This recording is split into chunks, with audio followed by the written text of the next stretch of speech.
Hey everyone, welcome back to OCD Recovery's YouTube channel, where today I'm going to talk about in my ridiculous shirt that one of my friends got me. Typical, just insane. This shirt is absolutely epic and I'm going to wear it all day today. But I am going to talk about one of the number one reasons why people don't recover. This is one of the number one things that I struggled with, coming from a very rigid Italian-Irish background in Jersey. How you doing? Bada bing. I'm right, you're wrong. Everyone's yelling. As I always said, the love language in my household was yelling and screaming. And the love language between my friends was proving each other wrong. And there was never any civil discourse, which there still isn't. But it's a different connotation in my mind behind it. You know, if me and my buddies are joking around, it's, no, you a fucking idiot. You know how it goes. So I was very close-minded. And when I came in to see Rob almost 6 years ago, which is so crazy to think about, it's been almost 6 years coming up here in a few months, I was so rigid, so close-minded, and thought I knew everything. And I definitely thought I knew everything because I had just graduated from a doctoral program. I was a month or two away from graduating, but I was just left the mental hospital, and I was very rigid, and I really didn't know anything about this. So before I go any further, please subscribe. Hit that like button down below. Let me know what you think about this video, and let's jump right into it. So the most important thing to realize is, unless you've worked with someone who has had OCD chronically, in my opinion, and come out the other side themselves and maintain that for an extended period of time, you might get some decent advice, but they're really not going to understand the nuances. And the chances of you understanding what's going on is very, very low. I know that's very hard to hear. There's a million different examples we could use. Let's say you run a business with 8 employees, which has lots of difficulties, and it has a gross income of $900,000 a year. And even though you know a decent amount or a lot about what you're doing, if you go to talk to someone maybe like a Ray Dalio in Bridgewater, his company who had 1,500 people, there's so many more problems. It's 10x at that level, 100x that, you know, systems, procedures, maybe years in business. Maybe you've been in business for 6 years. He's been in business for 45. If you go in there with a very close mind, remember, just because you're open-minded doesn't mean you have to agree with everything. Both can exist at the same time. But if you're extremely close-minded, you give yourself no opportunity to, maybe I don't actually know what I'm doing. And I really held myself back with that. I'm really coming from my own experience. You know, Rob would give me recommendations about belief systems, behavioral changes, and some things I didn't listen for a couple of years. And I held myself back. I prolonged my baseline piece because of my rigidity in my thinking. And it's hard because when you have people on calls, this happens all the time. Maybe someone's read all the books on the reading list, which happens a lot more now than the past. They've read all the books on the reading list, including meditations, all 6 books. They've done disputing, they've worked with different people, and they're still very stuck. And I say, look, it's amazing you have the knowledge, but you're going wrong here, there, here. And there's 50 different things.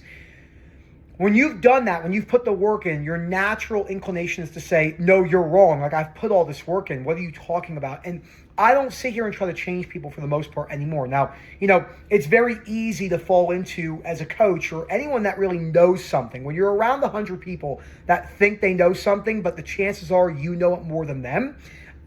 And this happens in life. If I was around 100 different well-intentioned coaches and psychologists who are experts and they've never maintained long-term recovery, the chances of them being open-minded to maybe this guy who is A, a chiropractor by trade, B, like no background in what I know, why it's very hard for them to understand where I'm coming from. But that is completely okay. I mean, the person who was a farmer in Idaho who stormed the beaches of Normandy, watched his friends get killed other people, was in, country for 2 years, got his foot blown off. He'll know way more about World War II, more than likely, than any historian ever. Sure, the historian knows the academic side, but academic has importance, but we've put way too much emphasis over the last 40 years on academic knowledge. It's just pure memorization. And again, there are pros with that. But if you don't have something extremely emotional, addiction's the best example. I have unfortunately known a lot of people who have passed away from drug addiction. I've been around addiction my whole life.